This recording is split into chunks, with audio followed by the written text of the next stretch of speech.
Ele era um homem que só entendia a linguagem da força, mas o seu filho vivia num silêncio de vidro desde a morte da mãe. Então, uma nova cuidadora chegou e começou a ensiná-lo a dançar, a mover-se com uma liberdade que ele desprezava. Mas os movimentos dela não eram improviso. Eram ecos de uma vida quebrada e de um segredo que, ao ser descoberto, forçaria aquele pai a encarar que a verdadeira força não está nos punhos, mas na coragem de se deixar levar. Aquela tarde, o som rítmico e surdo do saco de boxe que Arthur socava na sua academia privada foi invadido por outro som, uma melodia de piano, suave e melancólica, vinda da sala de estar. Ele parou, o suor a escorrer-lhe pelo rosto, irritado com aquela quebra na sua disciplina. Largou as luvas e seguiu a música, o corpo tenso. E então ele viu.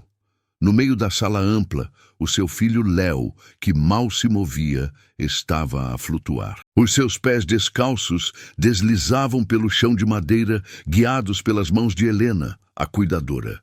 Ela não falava, apenas demonstrava o seu corpo a contar uma história. E Léo, pela primeira vez em meses, tinha um brilho nos olhos. Arthur não viu arte, viu fraqueza, viu a antítese de tudo o que ele representava. E foi ali que a música parou. Arthur construiu a sua vida sobre a fundação da disciplina e do controlo. Um ex-lutador que canalizou a sua agressividade para o mundo dos negócios, ele acreditava que a vida era um ringue, ou se bate ou se apanha. A sua casa era um reflexo disso. Minimalista, funcional, sem espaço para o que ele considerava fragilidades. Após a morte da sua esposa, uma mulher cujo riso era a única desordem que ele alguma vez amou, essa filosofia tornou-se uma armadura, e ele vestiu-a no seu filho. Léo, com os seus 8 anos e a delicadeza da mãe, tornou-se a sua maior preocupação. O menino, antes vibrante, encolheu-se. O seu corpo pequeno parecia sempre estar a pedir desculpa por existir. Para Arthur, o silêncio de Léo não era luto. Era uma falha de caráter. Era preciso endurecê-lo, prepará-lo para o combate da vida. E então, Helena chegou. Indicada por uma agência, o seu currículo era discreto. Ela era quieta, com um olhar que parecia ver mais do que devia, e uma forma de andar quase silenciosa, como se hesitasse em deixar a sua marca no chão. Ela começou a minar o regime de Arthur com pequenos atos de suavidade. Deixava a janela aberta para que o som dos pássaros entrasse. Colocava um livro de poesia na mesa de cabeceira de Léo. E, acima de tudo, ela via no menino algo que Arthur se recusava a ver. Não uma fraqueza, mas uma sensibilidade. Ele observava-a de longe, desconfiado. Para ele, ela estava a ensinar o seu filho a ser um alvo fácil. O sonho de Arthur era simples. Ele queria que o seu filho fosse forte, não apenas fisicamente, mas forte de espírito, inquebrável. Ele queria ver em Léo o reflexo do lutador que ele próprio fora. A sua forma de amar era preparar o filho para a dor.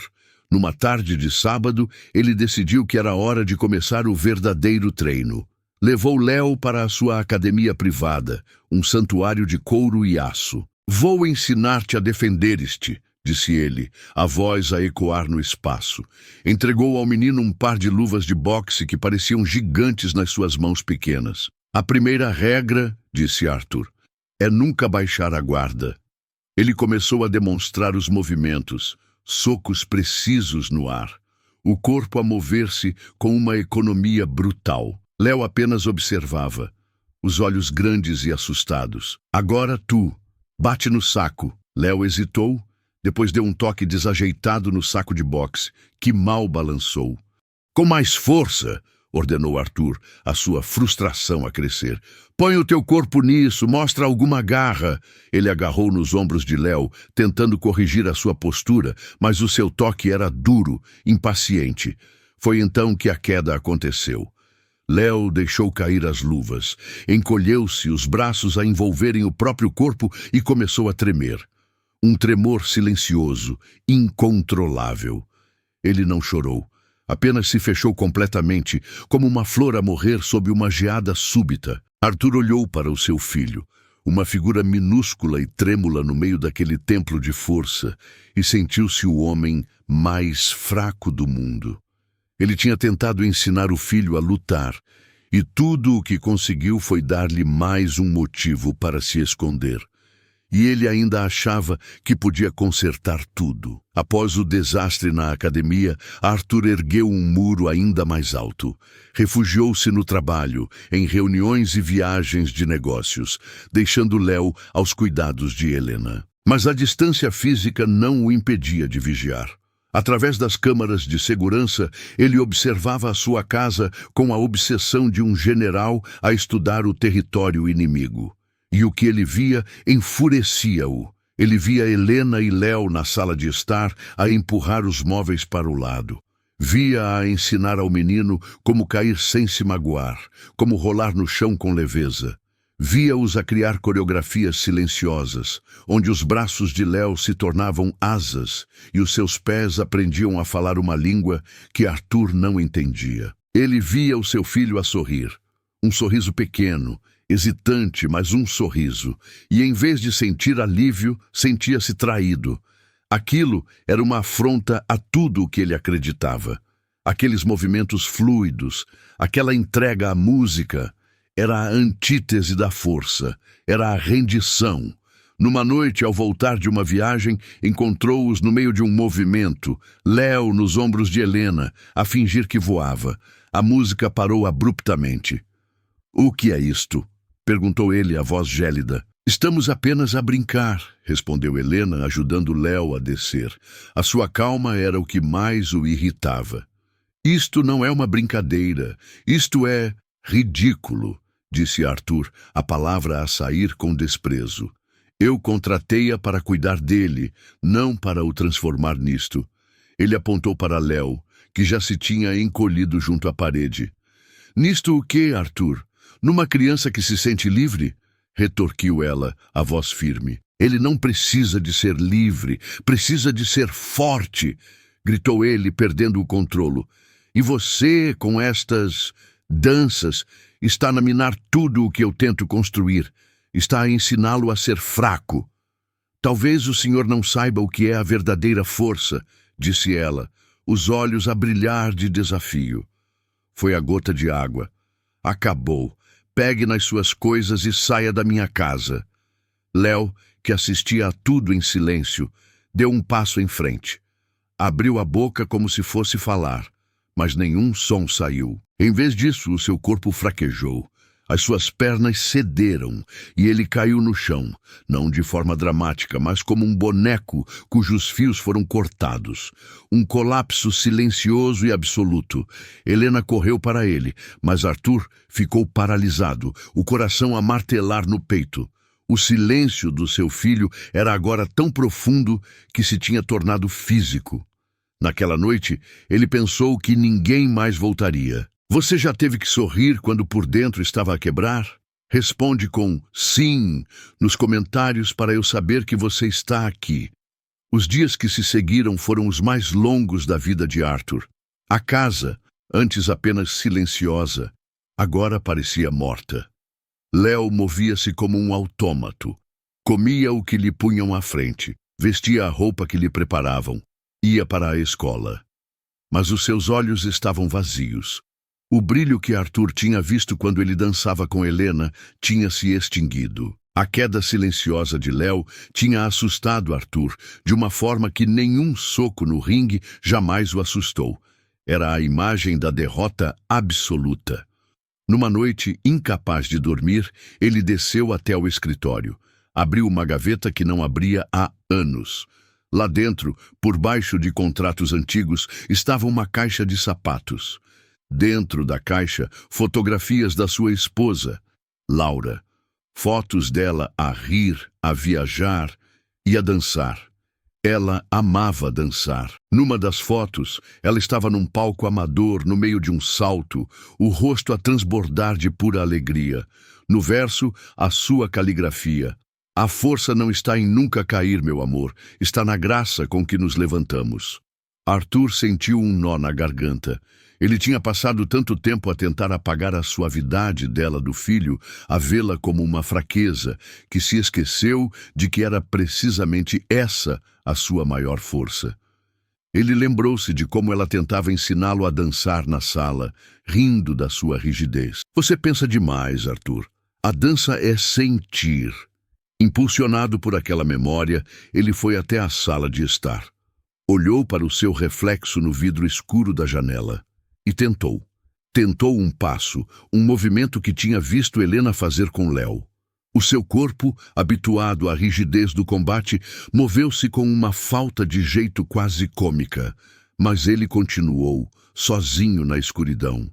Ele não sabia se funcionaria, mas pela primeira vez quis tentar. Aquele passo desajeitado na escuridão foi o início de uma demolição. A demolição da sua própria fortaleza. Arthur percebeu que a sua definição de força era, na verdade, a sua maior fraqueza. Era medo disfarçado de controlo. Na manhã seguinte, ele usou a sua determinação não para fechar negócios, mas para abrir portas. Sentou-se ao computador e procurou por Helena. Não como uma cuidadora, mas como a pessoa que ela era.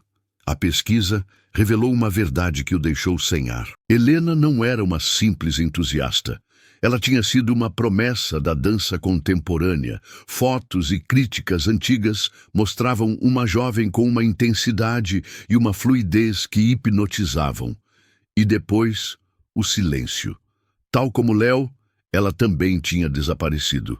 Usando os seus recursos, Arthur descobriu o porquê. Uma lesão grave no joelho, durante um ensaio para o seu primeiro grande espetáculo a solo, tinha acabado com a sua carreira.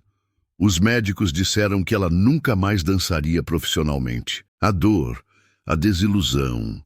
Ela tinha abandonado tudo, escondendo-se em trabalhos que não a lembrassem do que tinha perdido. Arthur sentiu uma vergonha profunda.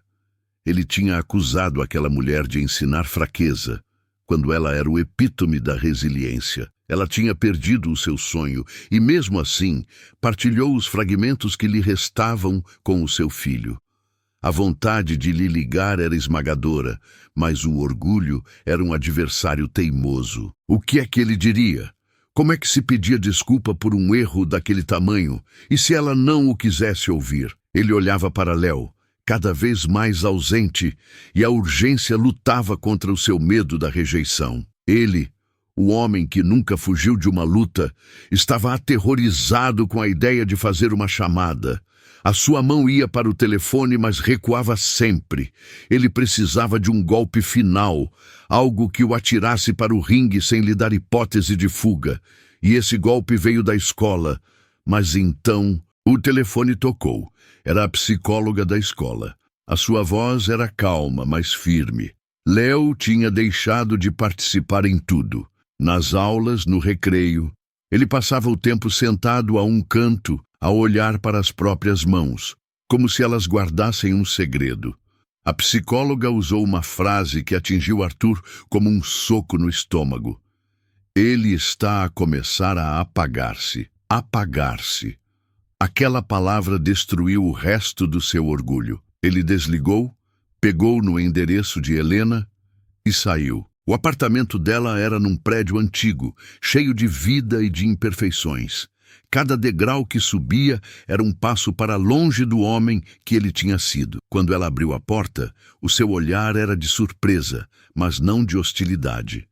Era um olhar cansado. "Arthur", disse ele, a voz rouca, "eu estraguei tudo." As palavras saíram num fluxo descontrolado, uma confissão de todas as suas falhas. "Eu sei da sua lesão. Eu sei o que a dança significava para si. E eu julguei-a. Fui um cobarde. Tive medo da sensibilidade do meu filho porque ela me lembrava da minha mulher e eu não sabia o que fazer com essa saudade. Por favor, não por mim, pelo Léo. Ele precisa de si." Ele estava ali, o lutador invicto, finalmente de joelhos. Helena ouviu-o em silêncio, o seu peito a subir e a descer lentamente. Depois de um longo momento, ela assentiu uma única vez. Ao chegarem à casa, Léo estava na sala, sentado no chão. Ao ver Helena, os seus olhos arregalaram-se, uma faísca de vida a regressar. Arthur, em vez de ficar de pé a observar, fez o impensável. Sentou-se no chão, em frente ao filho. Eu não sei como se faz isto, Léo, disse ele, a voz a falhar. Mas eu quero aprender. Ensina-me. Léo olhou para Helena, que sorriu e acenou com a cabeça. Então o menino estendeu a mão ao pai. Arthur segurou-a. A mão era pequena, mas o seu toque era firme. Léo levantou-se e puxou o pai. Não havia música, apenas o som da respiração deles. Léo começou a mover-se, um passo lento para o lado, um balançar suave, e Arthur seguiu-o. Era desajeitado, rígido, mas ele não desistiu. Ele deixou-se guiar pelo seu filho de 8 anos. E no meio daquela dança silenciosa e imperfeita, Léo parou e encostou a cabeça ao peito do pai. Não foi uma palavra, foi um gesto de rendição, de perdão e de reencontro. E Arthur abraçou-o, sentindo o peso do mundo finalmente a sair dos seus ombros. Meses depois, a academia privada de Arthur estava diferente. O saco de boxe ainda lá estava, num canto, mas o centro do espaço era agora um chão de madeira polida. As paredes tinham espelhos e uma barra de dança. Arthur ainda treinava, mas agora as suas sessões terminavam de forma diferente. Terminavam com ele a tentar, desajeitadamente, aprender os passos que Helena ensinava a Léo. A rigidez do lutador estava a dar lugar a uma nova fluidez. A casa tinha recuperado a sua alma. Havia música, havia risos e, acima de tudo, havia movimento. Léo ainda era um menino quieto, mas o seu silêncio já não era de medo. Era um silêncio contemplativo. Ele expressava-se através da dança com uma eloquência que as palavras muitas vezes não alcançam. Helena tinha encontrado um novo palco. Ela não só ensinava Léo, como tinha começado a dar aulas a um pequeno grupo de crianças no novo estúdio, redescobrindo a sua paixão, não na performance, mas no ensino. Numa tarde de domingo, os 3 estavam no estúdio. Helena guiava Léo numa nova coreografia e Arthur observava sentado no chão. Desta vez, não como um juiz, mas como um espectador maravilhado. Ele via a força nos movimentos do filho, uma força que não vinha da agressão, mas da vulnerabilidade, da entrega. Ele olhou para Helena e ela sorriu-lhe. Um sorriso que reconhecia a jornada que tinham feito juntos. Ela não venceu o mundo, mas venceu o que havia dentro dela. E ao fazê-lo, mostrou a um homem forte o que era a verdadeira coragem. A lição que ficou gravada naquela casa não estava em nenhum livro ou manual. Arthur, o homem que acreditava na força bruta, aprendeu que a verdadeira coragem reside na capacidade de ser vulnerável, de admitir que não se sabe, de se deixar guiar. Ele percebeu que a sua tentativa de tornar o filho duro era apenas um reflexo do seu medo de lidar com a própria dor. A sua maior vitória não foi num ringue, mas no momento em que permitiu que o seu coração se abrisse à graça. Helena descobriu que o fim da sua carreira não foi o fim da sua dança. Foi apenas uma mudança de palco. Ao partilhar a sua paixão, ela não só curou Léo, como se curou a si mesma, entendendo que o seu talento não estava apenas nos seus joelhos, mas na sua alma. E Léo, com a sua sabedoria silenciosa, ensinou a todos que não é preciso gritar para ser ouvido. Ele mostrou que a força e a suavidade não são opostas, mas duas faces da mesma moeda. A sua dança era a sua voz, e ela falava de resiliência, de amor e da incrível capacidade humana de encontrar luz, mesmo depois da mais escura das noites. Se esta história te tocou de alguma forma, o teu like mostra-nos que estamos no caminho certo. E eu quero saber de onde vens. Diz-me nos comentários de que cidade estás a assistir. A sério, eu leio todos e faço questão de responder com carinho a quem tira um tempinho para comentar. Se acreditas no poder de histórias como esta, inscreve-te para não perderes as próximas. O canal está só no começo e cada nova inscrição é o que me dá o gás e a certeza para continuar esta jornada. Conto muito com a tua ajuda. Não vás embora ainda.